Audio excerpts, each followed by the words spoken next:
사람은요, 기본적으로 어디서 어떤 문제가 터질지 모르니 늘 삶을 잘 살펴야 된다. 어디서 문제가 있을지 모르니 예방하는 차원에서, 예비하는 차원에서 여기도 점검하고 저기도 점검하고 저기도 점검하면서 여기도 살펴보면서 여기도 잘 돌아가고 있는지, 이게 잘 되고 있는지 하나하나 늘 긴장하고 깨어있으면서 돌봐야 되고, 늘 정신 차려야 되고, 게으르면 안 되고, 부지런해야 되고, 똑바로 살아야 된다. 정신 똑바로 차리고 바르게 살아야지 흐트러지면 안 된다 라는 이 압박감과 생각들이 사람은 기본적으로 올라옵니다. 여러분, 세상도 사람을 가만히 내버려 두지 않고 계속해서 그렇게 압박합니다. 여러분, 회사에 들어가거나 누군가에 만나거나 어떤 모임에 갔을 때에도 여러분, 사람들은 다 그렇게 살며, 회사에서는 특별히 더더군다나 그 사람에게서 최대한의 능력치를 끌어내어서 회사의 유익이 되게 하여야 하기 때문에 그 사람을 끊임없이 압박하고 끊임없이 정신 차리고 똑바로 서고 똑바로 일하도록 만드는 것이 이 세상의 어떤 돌아가는 이치이고 그림입니다. 나에게도 그런 압박들이 계속 오는 게 당연한 겁니다. 여러분, 여러분에게 이러한 생각들, 언제 문제가 터질지 모른다, 예비해야 된다, 뭐 보험도 드러나야 된다, 언제 무슨 일이 있을지 모른다, 뭘 예비해야 된다, 예방해야 된다, 늘 정신 차려야 된다, 늘 돌봐야 된다, 늘 똑바로 봐야 된다, 똑바로 살아야 된다. 여러분, 이런 생각들이 많이 들어오는 게 당연한데요. 여러분, 근데 이런 생각들을 하면은요, 너무 많으면 자신이 피곤한 삶을 살게 되고 점점 예민해지기 때문에 내 생각과 계획대로 안 이루어졌을 때 남들에게 화를 내고 상황을 탓하면서 상황에게 분노하게 되기 쉽습니다. 사람은 하나님의 은혜를 받은 만큼 바르게 살고 힘있게 살아야지 부작용이 전혀 없고요. 하나님의 은혜를 받지 않고 내 열심, 내 열정, 내 수고, 내 애씀, 내 노력으로만 걸어가게 되고 살게 되면 수많은 부작용을 낳습니다.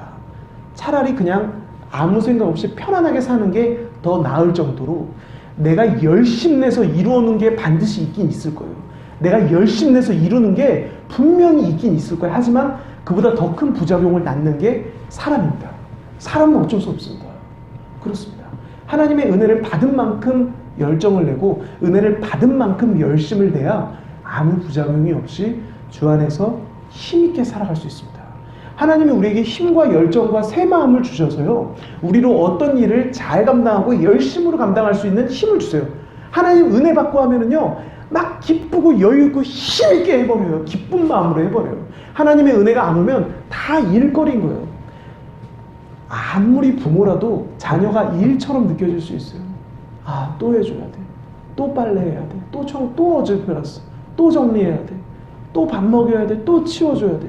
예, 은혜를 안 받고 육아를 하다 보면은요, 자녀도 일이 돼요. 부담스럽고 짜증나고 힘들어요. 그래서 부모가 이제 이렇게 집안일 하다가 짜증이 올라와서 괜히 자녀한테 야! 이렇게 소리 지르는 경우가 있잖아요. 그게 당연한 겁니다. 그거에 대해서 뭐라 할 필요도 없어요. 어머니가 고생하니까요, 집에서. 너무 많은 부과된 일을 감당하기 때문에 화내는 게 저는 당연하다고 봅니다. 그럴 수밖에 없어요. 모든 사람에게는 하나님의 은혜가 늘 필요해요. 하나님이 늘 마음에 평안을 주셔야 되고요, 새 힘을 주셔야 됩니다. 우리가 새롭게 하시네 찬양했잖아요. 하나님이 내 마음에 새 마음을 주셔야 되고요, 신선하고 새로운 마음을 주셔서, 야, 오늘은 아들한테 혹은 딸한테 무슨 음식을 해주지? 맛있는 거 해줘야겠다. 기쁜 마음으로 그걸 해야지 아무 부작용이 없거든요. 은혜 받은 마음으로 해야지 모든 게 다 잘 되는 거거든요. 그렇게 하나님의 은혜로 감당한 후에, 하나님, 제 마음으로는 이런 기쁜 마음과 이렇게 자선해서 섬기는 마음이 오지 않는데 주님의 은혜입니다 라고 고백하면서 은혜로 살 때 사람은 가장 행복해져요. 하나님께서도 가장 영광 받으시고 나의 섬김을 받는 자도 가장 행복해요. 근데 내가 내 열심으로, 내 노력으로 섬기면, 너 내가 이렇게까지 했는데 너 나한테 그럴 수 있어? 그 마음도 후벼파게 돼 있어요. 그렇기 때문에 여러분, 하나님의 은혜를 받으면서 걸어가시기를 축복합니다. 사람은 늘 똑바로 살아야 된다. 삶을 잘 살펴야 된다. 정신 차려야 된다. 이럴수록 오히려 삶이 더 망가져요. 더 많은 죄책감, 두려움, 중독, 좌절, 실패, 많은 어려움을 겪는 게 사람의 일생이에요. 제가 어떤 한 성도의 얘기를 들었어요. 이분은 여성분인데 커리어 우먼인 거예요. 초고속 승진을 해서 나름 사람들에게 아, 저 여자 성공했다. 아, 저 사람 여성으로서 너무 잘났고 대단하고 뛰어나고 성공한 사람이다 라는 평을 받는 한 여자 집사님이었어요. 근데 뭘 해도 1등을 하고 뭘 해도 가장 잘해내고 완벽하게 해내서 초고속 승진을 해나갔는데 시간이 갈수록 그 업무의 강도가 너무 센 거예요. 또 그걸 다 완벽하게 해내려고 하니까 이 마음이 지치고 스트레스를 받는 거예요. 그리고 자신이 성공했다라는 이 이미지를 유지하고 이 이미지를 관리하는 게 너무 괴로운 거예요. 그래서 집에 오면 집사님이신데도 맥주를 한 잔씩 마시기 시작했어요. 너무 그 삶에서의 스트레스와 부담감과 압박감, 그 짐이 너무 무겁기 때문에 집에 와서 그걸 마시면서 스트레스를 푸는 거예요. 뭔가 그 압박감에서 벗어나고자 술을 마시고 알딸딸해지면은 압박감에서 잠시 벗어나니까 그걸 즐기는 거예요. 그러다가 소주를 마시게 되고 나중에는 1리터씩 마셨대요. 여러분, 소주 1리터면 몇 병입니까 도대체? 3병 약간, 3병 정도 됩니다. 제가 왜 이렇게 잘할까요? 네. 소주 3병 정도를 마시는 거예요. 그러니까 알코올 중독이 되는 거예요. 그래서 죽기 살기로 회사에 나가서 최고의 엘리트의 모습과 최고의 성공한 모습, 완벽하게 일처리를 완벽하게 해내는 모습들을 보여주고 집에 와서는 너무 공허하고 너무 힘들고 짜증이 나서 술을 1리터씩 마시는 거예요. 나중에는 이 삶이 너무 괴롭고 나는 왜 이럴까? 난 왜 이렇게 무너질까? 난 왜 이렇게 안 될까? 아, 나는 더 이상 못 버티겠다. 나는 왜 술을 이렇게 의존할까? 왜 여기에 중독이 되었을까? 모든 게 그림이 퍼즐이 하나도 그림이 안 맞는 거예요. 늘 완벽하게 살아왔는데 자신의 삶이 전혀 완벽하지 않고 너무나 문제투성이라는 걸 발견하는 그 순간부터 우울증이 왔어요. 그래서 깊은 우울증에 빠지고 우울증 가운데 헤어나오질 못하는 거예요. 그러다가 교회에 나가서 언제 한번 하나님 은혜에 대한 말씀을 듣는데 그 말씀이 꽂히고 하나님이 은혜 주신다. 괜찮다, 괜찮다. 나를 사랑하신다. 이런 나를 다 아시고 은혜 주시고 사랑하신다라는 말씀을 듣고 이분이 알코올 중독과 우울증에서 나오게 되면서 더 이상 이전처럼 힘쓰고 아둥바둥하면서 사는 삶이 아니라 편하고 여유로운 삶으로 삶이 바뀌었다라는 간증을 들었어요. 이전에는요, 내가 죽기 살기로 잘해야 된다, 어떻게든 잘해내야 된다, 완벽하게 해내야 된다 애쓰는 삶이었는데 이제는 편안한 삶인 거예요. 아유, 안 되면 다음에 하지 뭐, 안 되면 한 번 더 하지 뭐, 실패하면은 뭐 실패하면 그냥 실패하지, 실수하면 다음에 잘하면 되지, 이런 마음으로 일을 하기 시작했다는 거예요. 근데 이전보다 더 행복하고 일하는 능률도 더 살기 시작하고 능률이 붙자마자 오히려 이전보다 더 업무를 잘 감당해내는 사람으로 세워졌다라는 간증을 들은 적이 있어요. 여러분, 이처럼요, 사람은 하나님의 은혜를 받아야 합니다. 그래야 살아나고 그 사람이 그래야 힘이 있으며 그래야 지혜로워지고 올바른 방향과 길을 찾아가게 됩니다. 하나님의 은혜가 중요한 줄로 믿어요. 하나님이 여러분을 사랑하신다라는 것을요 꼭 생각하셔야 돼요. 하나님의 은혜는요, 첫 번째로 하나님이 나를 사랑하시고 나를 돌보시고 나를 인도하시고 나를 지키신다라는 말이에요. 아, 내 길이 이렇게 가면 이게 잘 될까? 지금 나의 이 걸어가는 길이 과연 좋은 길로 이렇게 결과를 도출해낼 수 있을까? 좋은 길로 결과가 좋을까? 이 길이 과연 괜찮을까? 내 자녀가 지금 이렇게 가는 길이 이게 끝이 좋을까? 여러 가지 이런 마음들이 우리를 두렵게 하고 불안하게 하는데요, 여러분, 하나님이 함께 하십니다. 그 끝이 반드시 좋을 것입니다. 하나님이 실패하지 않습니다. 야, 이거 이러다가 고꾸러진다라고 우리가 믿음을 저버리고 고꾸러지는 말을 하고 그 고꾸러지는 걸 믿으면 여러분 반드시 그거 잘 될 수가 없습니다. 아이들이 공부를 할 때도요, 나는 무조건 인서울 해야 돼. 저 지방에 저 잡대에 가면 안 돼. 나는 무조건 인서울 해야 돼. 여러분, 이것 가운데 압박감을 너무 받으면 안 돼요. 사실 어느 정도의 도전 정신은 좋지만 그게 압박이 되면 좋지 않습니다. 아, 인서울 가자 하고 열심히 하는 건 좋아요. 하지만 그게 압박이 돼서 그 사람을 누르면 오히려 능률도 안 서고 자신감도 떨어지고 수능 때 실수하게 돼 있어요. 그렇기 때문에 여러분, 어떤 것도 사람에게는 압박이 되면 안 돼요. 여러분, 모든 삶의 문제에 압박을 벗어 던지길 바라요. 아니, 수능 점수 잘 안 나오면 지방 잡대 가면 되지. 가도 하나님 축복하시면 서울대 간 애보다 더 잘 될 텐데. 모든 핵심은, 모든 복됨과 형통함과 축복은 하나님께 있지 그 대학에 있지 않거든요. 중앙대를 나왔다고 잘 되느냐? 그렇지 않아요. 물론 사회의 어떤 공식상으로는 좋은 데 나오면 좋은 데 취직하는 건 맞아요. 하지만 항상 하나님은 그 모든 질서와 순서를 역전시키시고 믿는 자에게 축복하시고 약한 자를 들어 쓰시는 하나님입니다. 우리가 이 하나님을 믿고 가야지 세상의 사회의 시스템을 믿고 가는 게 아니에요. 야, 이 시스템상 잘 되려면 좋은 데 나와야 된다. 토익 점수 몇 점 맞아야 된다. 뭘 어떻게 해야 된다. 여기에 한 번 매이기 시작하면 노예가 됩니다. 삶이 노예예요. 행복은 없습니다. 더 좋은 연봉, 더 좋은 집, 더 좋은 차, 내 아이의 더 좋은 초등학교, 더 좋은 고등학교, 거기에 늘 매여서 이 매이는 노예의 시스템으로 살아가게 됩니다. 여러분, 믿는 자는 이 시스템에 매이지 않는 겁니다. 하나님 바라보고, 하나님, 내 아들이 초등학교를, 이상한 초등학교를 가도 거기서 오히려 빛이 되고 가장 좋은 곳으로 가게 됩니다. 수능 점수 밀렸어도 그래도 내 딸 축복받습니다. 그래도 내 아들 축복받습니다. 아무 문제 없습니다. 점수가 내 딸을 주장하지 못합니다. 수능이, 대학 간판이 내 딸을 주장하지 못해요. 내 딸의 인생은 하나님 주장하시고 내 아들의 인생 하나님 주장하십니다. 이렇게 여러분 믿음으로 사는 게 우리 믿는 자들의 삶인 줄로 믿습니다. 하나님이 여러분을 사랑하신다라는 걸, 인도하신다라는 걸, 늘 좋은 것을 주신다라는 걸, 어려운 상황을 오히려 축복으로, 디딤돌과 발판으로 삼게 하신다라는 것을요 늘 믿고 생각하는 여러분 되시기를 축복합니다. 그러면 사람은요 긴장이 이렇게 풀리게 돼 있어요. 압박감을 덜 받게 돼 있고 긴장이 풀리게 돼 있고 사람이 자유로워지게 돼 있습니다. 어떤 일에도 눌리지 않고 어떤 일에도 인상 찌푸리지 않고 어떤 일에도 스트레스 받지 않게 됩니다. 왜냐하면 하나님이 함께 하시고 일하시고 도우시고 하나님이 세밀하게 나를 아신다라는 걸 믿고 있기 때문이에요. 머리카락까지 다 세신 바 되었거늘 너희는 참새보다 귀하니라. 아무 두려워 아무 걱정하지 말라라고 마태복음 10장에 말하고 있어요. 머리카락까지 다 세셨는데 일거수일투족을 다 하십니다. 내 영어 점수가 몇 점인지, 내 수학 점수가, 내 수능 점수가 몇 점인지, 내 실력이 어느 정도인지, 내가 어느 정도 수준인지 하나님 이미 다 아십니다.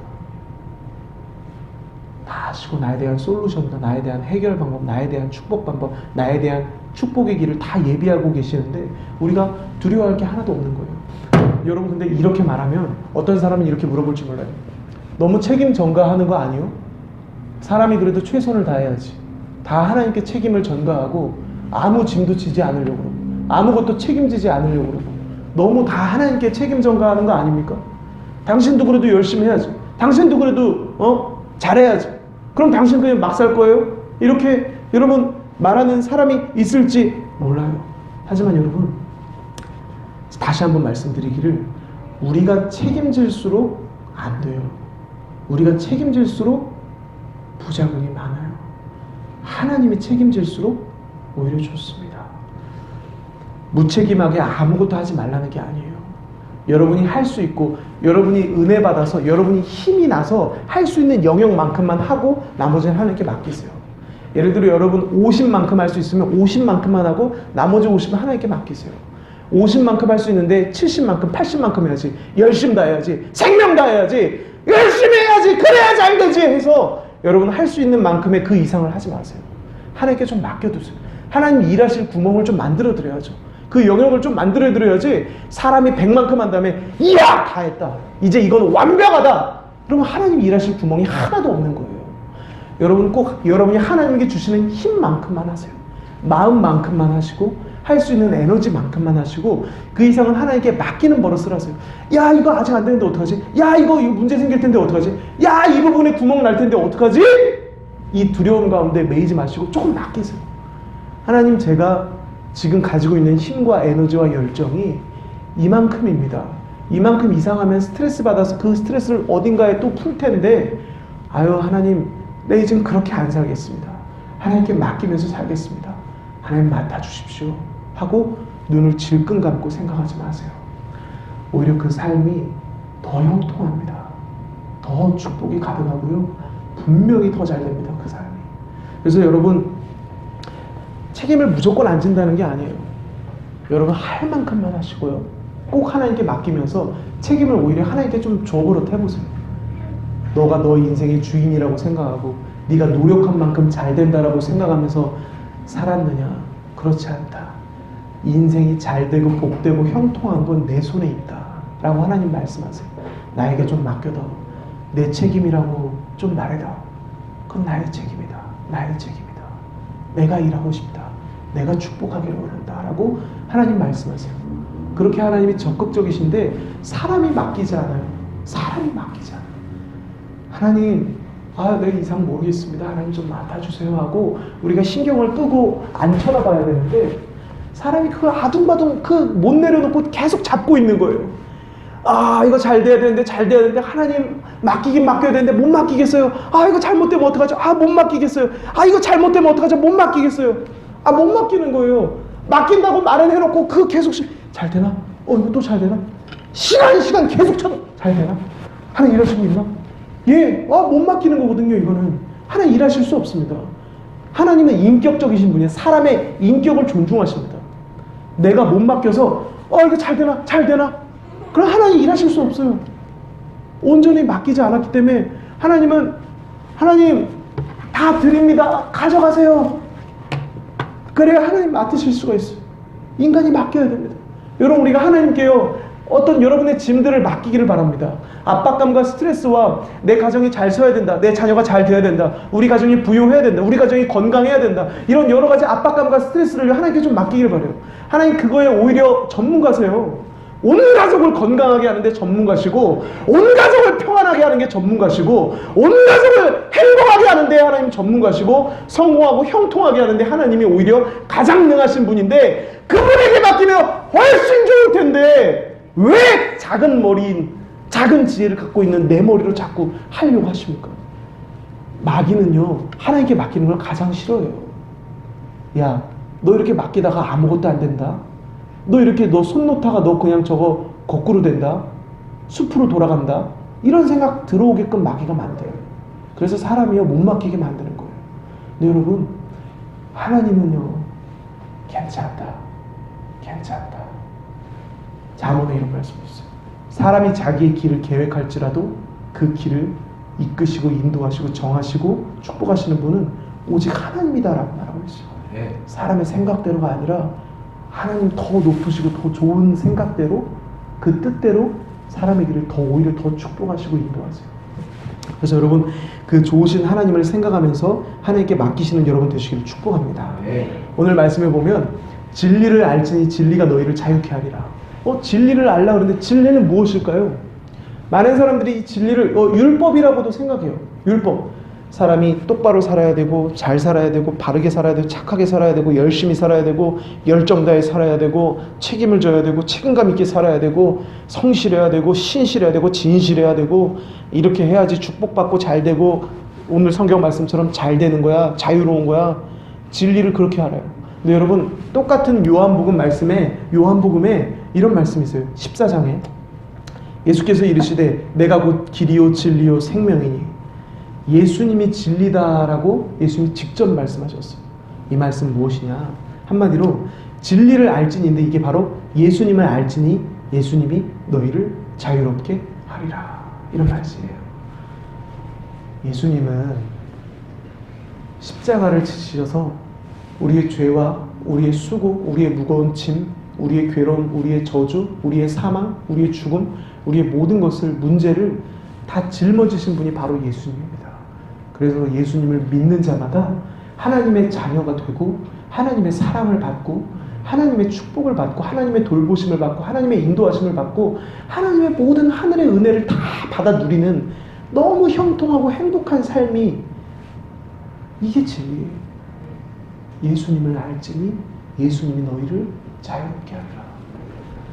예수님이 그렇게 모든 걸 다 이루셔서 내가 하나님 자녀 되어서 하나님께 늘 공급받으며 산다는 걸 알면요, 사람이 당연히 자유로워지죠. 문제가 팡팡팡, 안 좋은 일이 팡팡팡 터져도 자유로워지는 거예요.